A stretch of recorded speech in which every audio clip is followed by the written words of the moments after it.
అనంతపురంలో సిద్ధం, జగన్ నోట మళ్ళీ అవే మాటలు. ఈరోజు రాప్తాడులో సిద్ధం సభను నిర్వహించారు. సిద్ధం సభకి భారీగా తరలి వచ్చారు. జన సమీకరణ చేశారా లేదా ఏదైనా కానీ పెద్ద ఎత్తున తరలి వచ్చారు. సరే, ఈ సందర్భంగా జగన్మోహన్ రెడ్డి గారు సిద్ధం ద్వారా ఏదైతే మెసేజ్ ఇవ్వాలనుకుంటున్నారో ఆ మెసేజ్ని స్పష్టంగా ఇచ్చారు. ఈరోజు ఇచ్చినటువంటి దాంట్లో ఏంటంటే ప్రత్యేకంగా ఫ్యాను ఇంట్లో ఉండాలి, సైకిలు బయట ఉండాలి, గ్లాసు సింక్లో ఉండాలని చెప్పారు. ఓకే, ఇంతవరకు వారు చెప్పినటువంటిది ఓకే. కానీ ఫ్యాన్ ఇంట్లో ఉంటుంది. 2019లో ఫ్యాన్కి అధికారం ఇచ్చారు.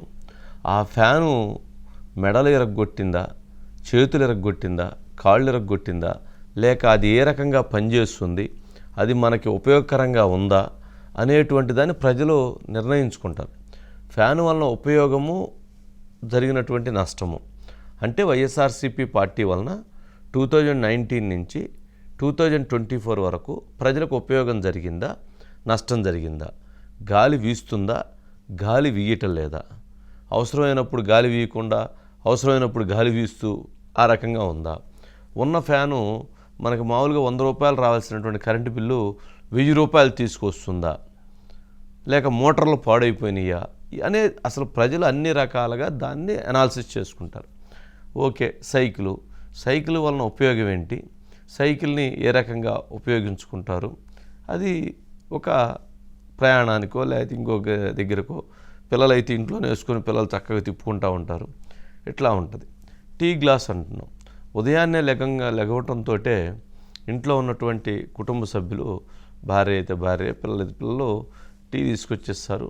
టీ గ్లాస్ తాగుతాం, తాగిన తర్వాత కడుక్కోవడానికి గడబెడతాం. మళ్ళీ అదే టీ గ్లాస్ని మళ్ళీ తర్వాత రోజు కూడా మళ్ళీ ఉపయోగిస్తాం. సింక్లో ఎప్పుడు టీ గ్లాస్ ఉండదు. జగన్మోహన్ రెడ్డి గారు అది నిత్యం ఉపయోగపడేటువంటి వస్తువుగా అది ఉపయోగపడుతూ ఉంటుంది. ఉదయాన్నే నిద్ర లేకపోవడంతో కుటుంబ సభ్యులు టీ ఇస్తారు. లేదా మనం బయటికి పోయిన తర్వాత ఎక్కడైనా గౌరవప్రదంగానైనా సరే, లేదా ఎవరు వచ్చినా సరే మనం టీ ఆఫర్ చేస్తాం, లేదా కాఫీ ఆఫర్ చేస్తాం. ఏది ఇచ్చినా, టీ ఇచ్చినా, కాఫీ ఇచ్చినా, పాలు ఇచ్చినా, మిల్క్ ఏది ఇచ్చినా సరే గ్లాసులోనే ఇస్తాం, లేదా కప్పులో ఇస్తాం. సరే, ఇప్పుడు వారు అనేటువంటి ఉద్దేశం ఈ రెండు అందుకు పనికిరావు, నేను ఒక్కడనే పనికి వస్తానని. జగన్మోహన్ రెడ్డి గారి పనికి వస్తారా రారా అనేటువంటి తేల్చాల్సింది ఎవరు? ప్రజలు. 2014లో చంద్రబాబు నాయుడు గారికి అధికారం ఇస్తే దాన్ని సద్వినియోగం చేసుకోలేకపోవడంతో ఆయన అధికారంలోకి దించి జగన్మోహన్ రెడ్డి గారు ఒక్క ఛాన్స్ ఇవ్వండి అద్భుతంగా చేస్తారని చెప్పిన నేపథ్యంలో ప్రజలు జగన్మోహన్ రెడ్డి గారికి అధికారం ఇచ్చారు. మరి జగన్మోహన్ రెడ్డి గారు 2019 నుంచి 24 వరకు కనుక చక్కగా చేసినట్లయితే ఈరోజు ఇటువంటి డిఫికల్ట్ సిచ్యువేషన్ ఆయనకు ఉండదు. ఇంతమంది ఎమ్మెల్యేలు మార్చడం, ఇంతమంది ఎంపీలను మార్చడం, నేను సిద్ధంగా ఉన్నాను, మీరందరూ సిద్ధంగా నా వెంట నడవండి అని చెప్పని ఇంత సిద్ధానికి ఇంత యుద్ధం చేయాల్సిన అవసరం లేదు. సరే, ఏదన్నా కానీ ప్రజలు నిర్ణయిస్తారు, ప్రజలు ఫైనల్ డెసిషన్. సరే, వారు అనేక అంశాల గురించి వారు మాట్లాడుతూ వచ్చారు, విమర్శలు చేశారు, ఇవన్నీ కూడా ఉన్నాయి. ఈరోజు జరిగినటువంటిది అత్యంత బాధాకరమైనటువంటి సన్నివేశం ఏంటంటే, అత్యంత జుగుప్సాకరమైనటువంటి సన్నివేశం ఏంటంటే, జగన్మోహన్ రెడ్డి గారి ఆలోచన విధానాలతో, జగన్మోహన్ రెడ్డి గారి చర్యలతో, జగన్మోహన్ రెడ్డి గారు ప్రజలని లేదా వైసీపీ పార్టీ శ్రేణులని ఏ విధంగా అయితే మలచాలనుకుంటున్నారో ఇవాళ ఆ ఇండికేషను, ఆ ఇన్సిడెంటు అక్కడ చోటు చేసుకుంది. ఈరోజు జరిగినటువంటి ఇన్సిడెంట్ని ఒక్కసారి ప్రజలు జాగ్రత్తగా గమనించాల్సిన అవసరం ఉంది. ఎందుకు చెప్తున్నాను, ఎందుకు చూడాల్సినటువంటి అవసరం ఉంది, ఎందుకు గమనించాల్సిన అవసరం ఉంది అంటే, ప్రజల మైండ్ సెట్ని లేదా పార్టీల మైండ్ సెట్ని ఏ రకంగా మారుస్తున్నాడు, ప్రజలను ఏ రకంగా జగన్మోహన్ రెడ్డి గారు తనదైనటువంటి ట్రాప్లోకి తీసుకెళ్ళి ఏ రకమైనటువంటి పరిస్థితులు రాష్ట్రంలో సృష్టిస్తున్నారు, రాష్ట్రంలో ఏం జరగాలని వారు ఆశిస్తున్నారు, రాష్ట్రంలో పార్టీల మధ్య ఎటువంటి యుద్ధ వాతావరణానికి ఆయన సిద్ధం బలుగుతున్నాడు, యుద్ధానికి ఆయన ఏ రకంగా ముందుకు వెళుతున్నారు అనేటువంటి దానికి ఈరోజు చోటు చేసుకున్నటువంటి సంఘటన ఒక నిదర్శనంగా చూడాలి. ఒకసారి ఆ విజువల్స్ని ప్లే చేస్తే నేను దాని గురించి ఒకసారి క్లియర్గా చెప్తాను. ఒకసారి ఆ వీడియోని ప్లే చేయండి. ఈరోజు సిద్ధం సభలో జరిగినటువంటి వీడియో, సిద్ధం సభలో జరిగినటువంటి ఇన్సిడెంట్ ఇది ఒక వ్యక్తిని అతి దారుణంగా అత్యంత పాశవికంగా కొడుతూ ఉన్నారు. అతను ఒక వ్యక్తి కాదు, అతను ఆంధ్రజ్యోతిలో పనిచేసేటువంటి ఒక సీనియర్ ఫోటోగ్రాఫర్. అతని పేరు కృష్ణ. అతను సీనియర్ ఫోటోగ్రాఫర్గా అక్కడ సిద్ధం సభ జరుగుతున్నటువంటి విజువల్స్ని ఆయన ఫోటోలో చిత్రీకరించేందుకు ఫోటోగ్రాఫర్గా అక్కడికి వెళ్ళారు.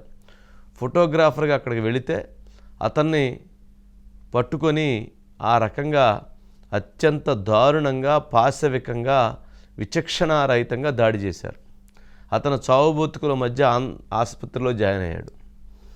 అంటే ఇది జరగటానికి జగన్మోహన్ రెడ్డి గారే కారణం అనేటువంటిది నా అభిప్రాయం. ఎందుకు జగన్మోహన్ రెడ్డి గారి కారణం ఏంటి? అక్కడ సిద్ధం సభలో వైసీపీ కార్యకర్తలు ఆ రకంగా దాడి చేస్తే జగన్మోహన్ రెడ్డి గారి కారణం ఏంటి అని అడగొచ్చు. జగన్మోహన్ రెడ్డి గారు అక్కడ ఏం చేశారు? అంతకుముందు సిద్ధం సభలో ఒక బాక్సింగ్ ఫోటోలను పెట్టి వాటన్నిటినీ కూడా వాళ్ళ పార్టీ శ్రేణుల చేత గుద్దిచ్చారు. అది ఆ రకంగా గుద్దిచ్చి వాళ్ళందరినీ కూడా కొట్టండి అని చెప్పి ఆయన వాళ్ళని మోటివేషన్ చేశాడు. ఏమని? కొట్టండి, మీరు వాళ్ళందరినీ పడేయండి అని చెప్పి ఒక మోటివేషన్ క్రియేట్ చేశాడు. సైకలాజికల్గా మీరు వాళ్ళని కొట్టాలి వాళ్ళని. అంటే ఎలక్షన్లో ఓటు వేసి గెలవటం కాదు, ఎన్నికల్లో ఓటు వేసి గెలవటానికి వాళ్ళని కొట్టండి, చంపండి అని చెప్పని ఆయన ఒక ఉద్రేకమైనటువంటి ప్రసంగంతో పాటు ఒక సైకలాజికల్గా వాళ్ళందరినీ సిద్ధం చేశాడు. ఆ సిద్ధం చేసినటువంటి దానికే ప్రతి దగ్గర అలాంటివి పెట్టి ఆ రకంగా దాడి చేస్తూ వచ్చారు. సరే, ఇంతటితోటి వాళ్ళు దీనికి ప్రిపేర్ అయ్యారు. పోయి అక్కడ కొడుతూ ఉన్నారు. ప్రతి దగ్గర కూడా బాక్సింగ్లు పెట్టడం, గుద్దటం ఇవన్నీ చేస్తున్నారు. ఈరోజు ఫోటోగ్రాఫర్ పైన ఆ రకంగా ఒక అత్యంత పాశవికంగా దాడి చేశారు.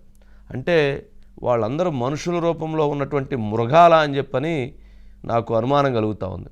ఒక వ్యక్తిని, ఒక ఫోటోగ్రాఫర్ని ఆ రకంగా దాడి చేస్తూ ఉంటే అక్కడ ఉన్నటువంటి వాళ్ళు కూడా ఒకరిద్దరు తప్పించేటువంటి ప్రయత్నం చేస్తే వాళ్ళు దాన్ని ఊరుకోకుండా ఆ రకంగా దాడి చేశారు. నిజంగా వాళ్ళు ఎవరైతే ఆ దాడి చేస్తున్నటువంటి వాళ్ళకి దమ్ము ధైర్యం ఉంటే రమ్మనండి, మీడియా మొత్తం వస్తాం, వాళ్ళు ఎక్కడికి రమ్మంటారో అక్కడికి రమ్మనండి, తేల్చుకుందాం. కొట్టుకోవాలనుకుంటే, కొట్టాలనుకుంటే ఎలా ఒక బలహీనంగా ఉన్నప్పుడు ఒక వ్యక్తిని పట్టుకొని, ఒక ఫోటోగ్రాఫర్ను పట్టుకొని ఆ రకంగా పాశవికంగా దాడి చేశారంటే నిజంగా క్రూర మృగాల కంటే వాళ్ళు దారుణం. క్రూర మృగాలే నయ్యం. అటువంటి వాళ్ళని జగన్మోహన్ రెడ్డి గారు సిద్ధం అని చెప్పని సిద్ధం చేస్తున్నారా?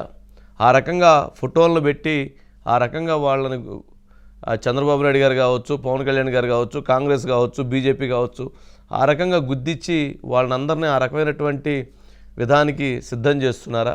ఇవన్నీ జరుగుతున్నటువంటిది ఒక మైండ్ గేమ్లో భాగంగా చెప్తున్నాను. అట్లాంటి జరగటానికే అది నిదర్శనం. వాడు మనిషియాలు అయితే దున్నపోతా నాకు అర్థం కావట్లా, కొడుతున్నాడు. అంటే ఒక వ్యక్తిని ఆ రకంగా కొట్టేటువంటి హక్కు ఎవరిచ్చారు? ఒక ఫోటోగ్రాఫర్. సాక్షి వాళ్ళు వచ్చి ఇక్కడ చంద్రబాబు నాయుడు గారు తీస్తారు, లేదా ఇంకోరు తీస్తారు, వీళ్ళు వెళ్ళి ఇంకోరు వచ్చి ఇంకోరు తీస్తారు. అంత మాత్రం చేత ఆ రకంగా దాడి చేయటం సమంజసం కాదు కదా. ఏ రకంగా ఆ రకంగా దాడి చేయడానికి ఎవరిచ్చారు వాళ్ళకి రైట్స్? అంటే ఇది ఒక రకమైనటువంటి సైకోతత్వాన్ని, ఒక రకమైనటువంటి ఒక భావాన్ని వాళ్ళల్లో నింపటం వల్లే వాళ్ళు అలా తయారవుతున్నారు. ఇప్పుడు రాజకీయాల్లో కొద్దిపాటి విలువలని పాటించాలని చెప్పాలి. ఆ విలువలను పాటించకుండా ఈ రకమైనటువంటి వార్తలు రాసుకోవచ్చు, లేదా ఇంకోటి చేసుకోవచ్చు, ఇంకోటి ఉండొచ్చు. కానీ ఈ రకమైనటువంటి దాడి ఈరోజు జగన్మోహన్ రెడ్డి గారి సభలో ఈ రకంగా జరిగింది. రేపు చంద్రబాబు నాయుడు గారి సభలో, లేదా ఇంకో దగ్గర ఎక్కడైనా లోకేష్ గారి సభలో, లేదా పవన్ కళ్యాణ్ గారి సభలో మరి సాక్షి వాళ్ళు ఎవరన్నా వస్తే అక్కడ వాళ్ళ మీద దాడి చేస్తే దానికి ఎవరు సమాధానం చెప్తారు? అంటే దాడి చెయ్యమనే వారి ఉద్దేశం అయి ఉండొచ్చు. అంటే అట్లా దాడి జరిగితే అక్కడ రెండు వర్గాల మధ్య వాళ్ళ మధ్య ఒక విద్వేషాలను రెచ్చగొట్టి, ఓకే మీరు వాళ్ళని కొట్టారు, వాళ్ళు మిమ్మల్ని కొట్టారు, మీరు ఈ రకంగా ఇకన దాంట్లో మళ్ళీ ఇంకేదైనా ఎక్కడన్నా వీలైతే క్యాస్ట్ కాంబినేషన్స్ తీసుకొచ్చి ఆ రకమైనటువంటి దాన్ని తీసుకొచ్చి వాళ్ళందరినీ ప్రజల్ని చీల్చటం, వాళ్ళందరూ ప్రజల మధ్య లేక వాళ్ళ మధ్య ఒక విద్వేషాలను రెచ్చగొట్టడం, మీడియా మీద కూడా అటువంటి విద్వేషాలను రెచ్చగొట్టడం. ఇవాళ మీడియా రెండు రకాలుగా ఇట్లా చీలిపోయేటువంటి పరిస్థితులు వచ్చాయి అని అంటే కారణం ఇటువంటి వైఖరులే కారణం. ఎందుకు అట్లా క్రియేట్ చేస్తున్నారు? అలా ఉంటే ఒక వర్గం తన్నించుకున్న ఇప్పుడు జగన్మోహన్ రెడ్డి గారిని ఎవరు పోయి అలా కొట్టలేరు. ఎవరు తన్నులు తినాలి? తింటే కింద స్టాఫ్ తినాలి, లేదా ఈ స్టాఫ్ తినాలి, లేదా ఆ స్టాఫ్ తినాలి, లేదా ఇంకొకరు తినాలి. కానీ అది ఆ రకమైనటువంటిది సరైనటువంటి ఇండికేషన్ కాదు కదా. అక్కడికి వచ్చేటువంటి వాళ్ళందరికీ బస్సుల్లో మద్యం ఇచ్చి, మద్యం సీసాలు ఇచ్చి, గుడ్లు ఇచ్చి, వాళ్ళందరిని తాపిచ్చి ఆడ తీసుకొచ్చి ఆ బహిరంగ సభకు తీసుకొచ్చారు. వాళ్ళు తాగినటువంటి మొత్తులో మైకంలో అందుట్లా దొరికి ఆ పిచ్చి మంది తాగి ఏ రకంగా వ్యవహరిస్తున్నారు, ఏ రకమైనటువంటి దీన్ని తీసుకొస్తున్నారు అంటే ఎన్నికలు ఇప్పుడు జరగవచ్చు, జగన్మోహన్ రెడ్డి గారు గెలవచ్చు, గెలవకపోవచ్చు, చంద్రబాబు నాయుడు గారు రావచ్చు, పవన్ కళ్యాణ్ గారు ఎవరైనా రావచ్చు. కానీ ప్రజలు ఇది కోరుకోవట్లేదు. ప్రజలు ఇలాంటి విధ్వంసాలని, ప్రజలు ఇలాంటి విద్వేషాలను కోరుకోవట్లేదు. ఎవరో కొద్దిమంది ఉంటారు. ఇప్పుడు ఎక్కడైనా సరే, ఎక్కడైనా మనం గమనిస్తే ఇంటి మొత్తం మీద ఒక చెత్త డబ్బా ఒకటి ఉండిద్ది. ఆ చెత్త వెధవలు చెత్త డబ్బా ఎప్పుడు కూడా ఉండిద్ది. అది చెత్తను ఇప్పుడు మనం ఎందుకు బయట పారేస్తాం? ఒక రోజు ఉంటే రెండో రోజు ఉంటే వాసన వచ్చింది. అలాగే చెత్త వెధవలు ఉంటారు. కానీ ఆ వ్యవస్థని నాశనం చేయకూడదు, ఇంటిని నాశనం చేసుకోకూడదు. ఎక్కడ పెడితే అక్కడ వేస్తాం ఇంట్లో చెత్త, ఏం కదా. అంటే ఈ రకంగా కొద్దిమంది ఒక రకమైనటువంటి జాడ్యంతో మొత్తాన్ని చెడగొట్టేటువంటి ప్రయత్నం, మొత్తాన్ని విధ్వంసం చేసేటువంటి ప్రయత్నం చేయటం అనేటువంటిది నిజంగా తీవ్రంగా ఖండించాల్సినటువంటి అంశం. ఏం పాపం చేశాడు అతను? అతనికి ఏం సంబంధం? అతను ఒక ఎంప్లాయీ, అట్లానా? అంత దారుణంగానా? ఆ కాల్ తీసేయాలి. కోపం వస్తుంది. కానీ అంటే ఇది అంటే ప్రజలు ఆలోచించాలి. ప్రజలు ఏంటి అసలు ఇది ఏ రకంగా ఇటువంటి అంశాలు అనేటువంటిది ప్రజలు అర్థం చేసుకోవాలి. అంటే సైకలాజికల్గా ముందు వాళ్ళని బాక్సింగ్ పెట్టి కొట్టియటం, ఆ ఫోటోలను కొట్టించి వాళ్ళలో ఒక ప్రేరణ నింపటం, మనం కొట్టాలి అని చెప్పని ఒక కొట్టే విధంగా వాళ్ళని తయారు చేయటం, తర్వాత వాళ్ళని మడతబెట్టి అది కూడా వేయండి, ఆ బయట కూడా వేయండి. జగన్మోహన్ రెడ్డి గారు మడతబెట్టి కొట్టండి అంటే ఏంటి మడతబెట్టేది? దేనికి? ఎవరు వారు? అవతల పార్టీలో ఉన్నటువంటి వాళ్ళు కూడా అందరూ ప్రజానీకం, ఆ పార్టీకి రిప్రజెంటేటివ్స్. ఆ పార్టీలో ఉన్నటువంటి వాళ్ళు ఈ పార్టీలో ఉంటారు, ఈ పార్టీలో ఉన్న ఆ పార్టీలో ఉంటారు. రేపు కలిసినప్పుడు అందరూ బాగానే ఉంటారు. కానీ ఈ రకమైనటువంటి రెచ్చగొట్టే విధానాల వలన ఏం జరుగుతుంది? గ్రామాల్లో విద్వేషాలు, మండల లెవెల్లో విద్వేషాలు, కుటుంబాల్లో విద్వేషాలు, అక్కడ ఒక రకమైనటువంటి ఒక రక్తపాతాన్ని సృష్టించే విధంగా సిద్ధం చేయాలనుకోవటం నిజంగా సిద్ధం అందుకైతే, ఆ యుద్ధం అందుకైతే మాత్రం అది నిజంగా అన్యాయం. అది ఆ రకమైనటువంటి ఒకసారి బయట ప్లే చేయండి. చొక్కా మడతేసి బాబుకున్న కుర్చీలను కూడా మడిచి చీపుళ్లతో ఊడ్చి వారి పార్టీని శాసనసభలో 102 నుంచి 23కు తగ్గించారు కదా అని అడుగుతా ఉన్నాను. అదే పని మరోసారి చేయడానికి చొక్కాలు మడత వేయడానికి సిద్ధంగా ఉన్నారా?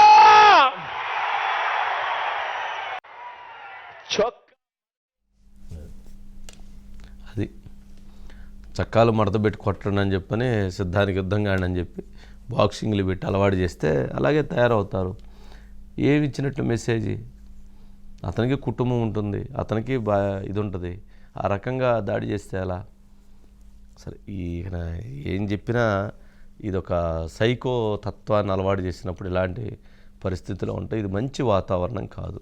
అది జగన్మోహన్ రెడ్డి గారు ఇలా వాళ్ళని అలాంటి సంఘటనలు ఎలాంటివి అని ఉన్నప్పుడు ఖండించాలి. ఇలాంటి ఎవరు చేసిన ఉపేక్షించమని చెప్పాలి. చెబితే అది ఆయన రాజనీతి అయింది. అలాంటి రాజనీతి లేకుండా ఇలా బొమ్మలు పెట్టి కొట్టించి బాక్సింగులు చేపించి మీరు కాలర్లు మడత పెట్టండి, పైకి యుద్ధానికి వెళ్ళండి అని చెప్పి దొరికినోడిని కొట్టిస్తూ ఉంటే ఏమి రాజకీయం ఇది? ఎక్కడ రాజకీయం? ఆంధ్రప్రదేశ్ ప్రజలు ఇది కోరుకోవట్లేదు. ఆంధ్రప్రదేశ్ ప్రజలు అభివృద్ధి కావాలని కోరుకుంటున్నారు. అన్ని కుటుంబాలు బాగుండాలి, ఉద్యోగాలు రావాలి, అందరూ ఆర్థికంగా అభివృద్ధి చెందాలి అందరం అనేటువంటి ఆ భావనతో ఉన్నారు. కొద్దిపాటి ఉండేటువంటి కొంతమంది ఆ ఒక విద్వేషాలతో అవన్నిటినీ కూడా అందరికీ చుట్టి అందరి మధ్య దాన్ని ఇచ్చేసి ఒక భావన క్రియేట్ చేయటం అనేటువంటిది నిజంగా సిగ్గుపడాల్సినటువంటి అంశంగా చూడాలి.